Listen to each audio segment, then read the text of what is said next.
Storming down the stairs, Rain's eyes were so dark they almost appeared black. "Hey guys," Leah greeted the boys in the lobby. Matt acknowledged her, although Sam was still in a rut. "Any updates from the dark side?" "He killed the school nurse," she answered morbidly. "What?" the both of them stammered. "What do you mean he killed the nurse?" "Dude, Miss Fat is dead and I missed it?" Sam whined. "Do you want another slap to the face?" Leah asked angrily.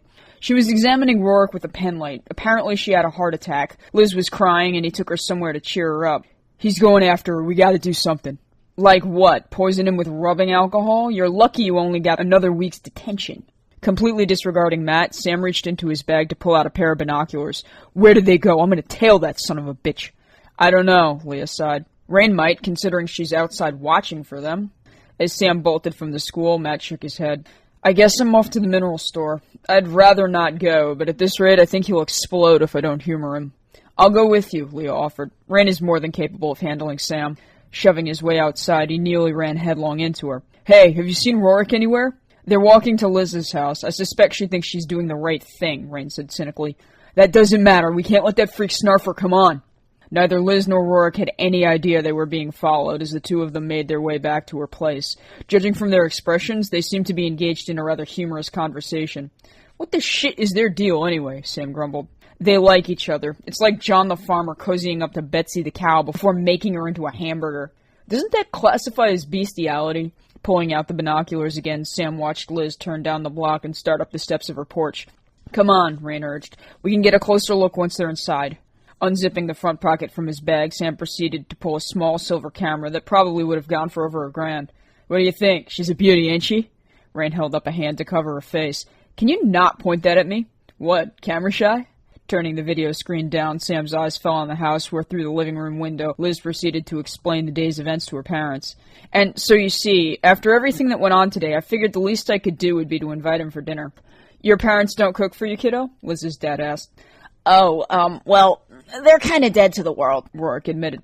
"They work the late shift, you know? It's microwave TV dinners and noodles most of the time." "Well, don't you worry. You won't find any of that here," her mother smiled. "We only serve the best. Why don't you go wash up and tend to your homework while we see to it that you get a good meal tonight, okay, sweetie?" Yeah, sure, thanks." Leaving the room, Roark followed Liz into the hall. "What, don't tell me you've never eaten over someone else's house before?" "No, I have, He stopped to eye a statue of a saint and shuddered. Those things are creepy, Liz." "What, that?" She turned to look at it as well. "It's just a statue. It's supposed to ward off evil." "How desperate does she have to be to like him?" Rain asked as she and Sam peered through one of the windows. "Maybe it's like those werewolf movies. You know, the whole unnatural sexual appeal." "Werewolves are not unnaturally sexy." Rain looked mildly offended before hastily changing the topic. "Can you climb?" "Climb? Wait, what do you mean?"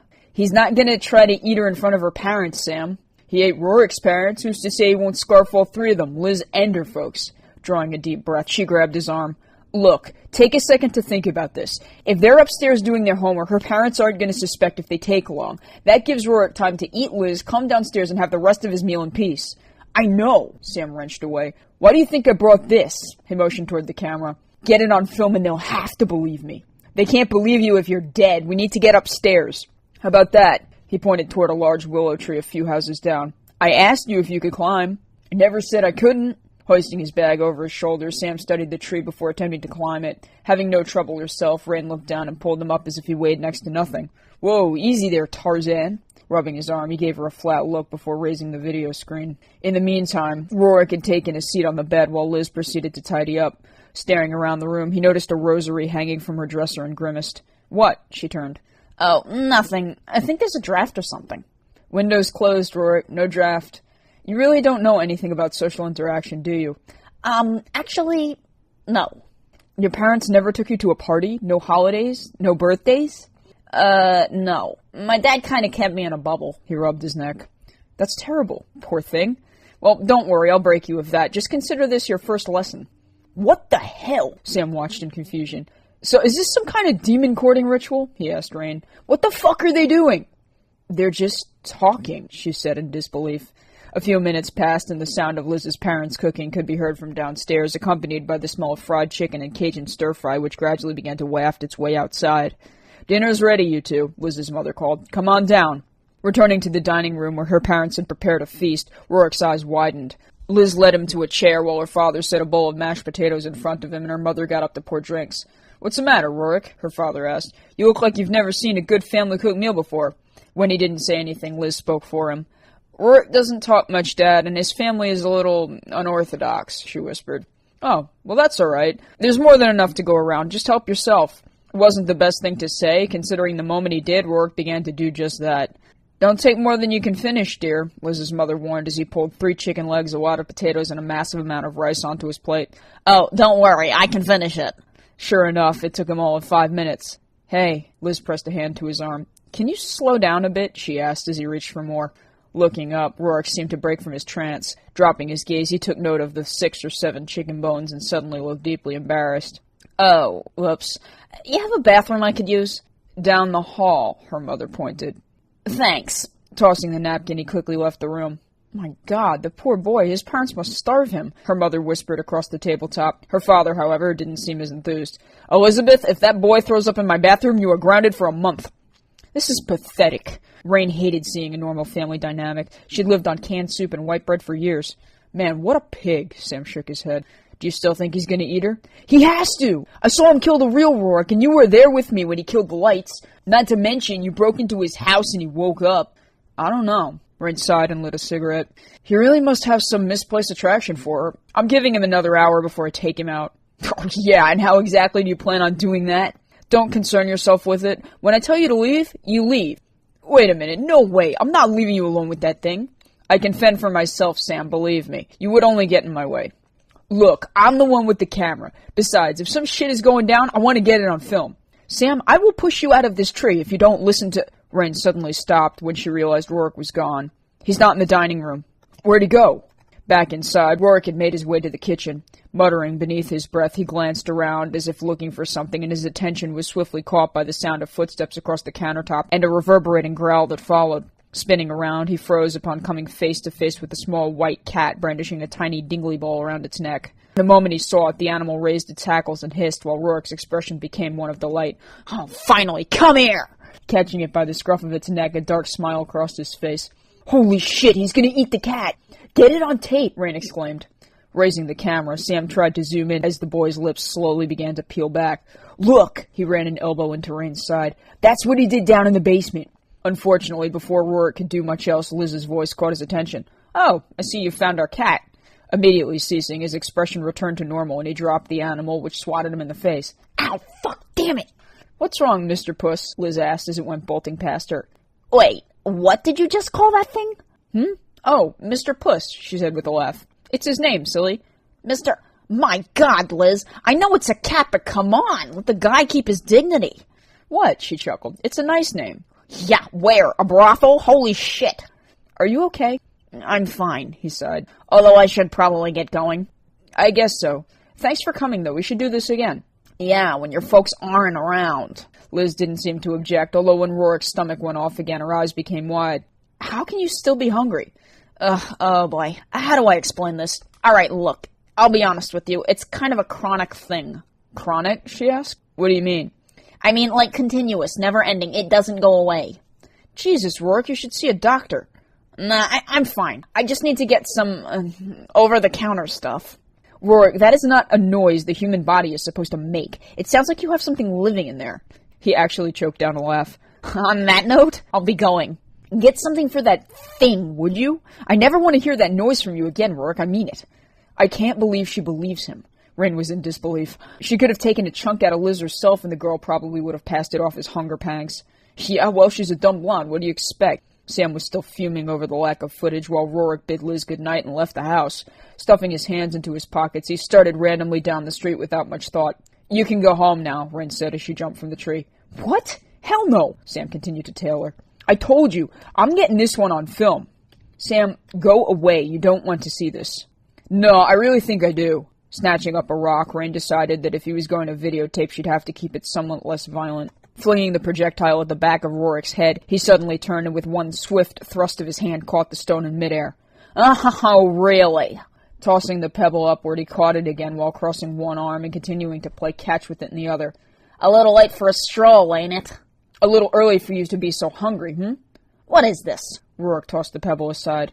You really think you were going to ambush me in the middle of a public street? With him, nonetheless? He pointed at Sam and laughed. Please. I've had just about enough from the peanut gallery, and I'm not interested in kicking your ass, so YouTube will have to forfeit that video. Now, if you want to keep that camera, you'll get it out of my face. Not a chance, Freakazoid. Believe me, it wasn't my idea to have him tag along, Rain admitted with a sneer. But hey, the more the merrier. Come on, Rourke, we have the video of you almost eating the cat. How are you going to explain that away? Simple. Reaching out a hand, he eyed the camera and clenched his fist as the device suddenly shattered like it had been crushed by a massive vice. Bye-bye evidence, he muttered before it zoomed out of Sam's hand and exploded against a nearby fence. So level with me, goth chick. Are you really that stupid? Confronting me like this with Hayne present? Come on. We both know how big his mouth is. Maybe I should tell him your little secret. Wouldn't that be fun? My secret? Rain laughed. Which one? How about all of them? Or maybe I could just tell him what you really are. Rourke grinned while Sam gave Rain a strange look. What's he talking about? I don't know. She shook her head. He's just trying to scare us. Your lies aren't going to work, Rourke. Stop playing games. Games? You're the one playing games, Ryan, and I've had just about enough of them. Now I got a bone to pick with him. He pointed at Sam again, who backed away uneasily. But I'll tell you what. There's a sign up at school today. Homecoming dances this Wednesday. Lay off till then, and I can promise you 2 things. 1, once it's over, you'll never see me again. And 2, he snickered, you might want to attend because I heard it's going to be one hell of a show. Scowling furiously, Rain held back as he walked away. It was a tempting offer. Besides, making the street an arena for the supernatural didn't tend to go over well. So what's your plan? Sam asked. You're just going to let him walk away? Of course not, but now that he's told us what he plans to do, we can stop him before that. Before that? Today's Monday. Homecoming is Wednesday night. You saw what he just did to my camera. How are we going to fight something like that? Easy, she cracked a smile. We catch him off guard. You mean like throwing a stone at the back of his skull? Real fat lot of good that did. You could have done something, but I remember you just standing there. I told you to go home and let me handle this. Yeah, like I'm gonna throw my weight around against Satan. I'd rather not wind up looking like that. Sam pointed toward the crumpled device. Besides, what the hell were you gonna do, tease him to death? Rolling his eyes, he turned to walk off. Meanwhile, Matt had gone with Leah to the mineral store. Oblivious to the entire ordeal, he quietly browsed the shop with a small basket of goods he intended to purchase. Do you think that will stop him? Leah asked. I don't know, Matt sighed as he pulled the 50 from his wallet. Honestly, I'm not sure I believe all this demon stuff. I've known Sam since I was a kid, and he's always been over the top when it comes to this kind of thing. It's not the first time he's accused someone of being a monster, either. And you don't think monsters exist? Not the kind Sam believes in. He's an attention hound, if ever there was one. His father's a real hard-ass. He's also captain of the football team. I think that has a lot to do with it. Sam isn't exactly a jock. He's just acting out. All he really wants is for someone to pay attention to him. Unfortunately, he doesn't know the proper way to go about it. I don't think he could have come up with a better story, Leah said before she noticed Rain through the window. Wednesday night is when he plans to make his move, she told them once they'd left. Wednesday night? Matt stepped from the shop. Isn't that homecoming? Leah looked horrified. All of his minions will be there. We can't attack him there, that'd be suicide. I guess you girls have a real problem then. It'll be your problem too, Matt, when he decides your soul is worth eating, Rain said flatly. I'm taking him out tomorrow, after I burn his house down tonight. Rain, please, Leah stammered. You know, I really think this is beginning to go too far. What Sam did today in the cafeteria was reckless. It's one thing to play around, but it's another to seriously hurt someone. He killed the school nurse, Matt. Isn't that putting an end to something evil? Rain asked. Did he really? Matt shot a nervous look toward Leah as Rain stormed off. You have to stop her, Leah. If she really does burn Rourke's house down, she'll wind up in jail. I know, Leah groaned. Unfortunately, that was exactly what Rain had in mind. Her lighter was in her pocket and several bottles of house cleaner and alcohol had been stuffed in her bag. Completely unaware of her intentions, Rourke had wandered home and locked the door as he stepped inside. Manifesting a beer, he gave a smile to the little fiend at the foot of his bed and sat down. Had a good day today, Rose. Couple minor setbacks, but nothing I can't handle. I think things are going to go off without a hitch on Wednesday. Eep! Homecoming dance. It's going to be a blast. Lying back, he toyed with his drink while the tiny creature crawled up beside him and curled into a ball. Rain arrived a few minutes later and began to pour alcohol across the lawn. Lighting a match, she flung it onto the porch and watched it go up in flames. Almost instantly, Rourke sat up, and even his minion raised its head at the sound. Stay here! Within seconds, the entire house was submerged in a fume of black smoke, and the fire melted away on the spot. You just don't learn, do you? His voice echoed from behind, far darker than it had ever been before. I have been lenient with you thus far, but this is your last warning. You have 10 seconds to get the fuck off my property. I'm going to teach you a lesson in pain. Watching her plan foil before her eyes, Rain looked furious. "Why wait till Wednesday?" she challenged. 9. 8.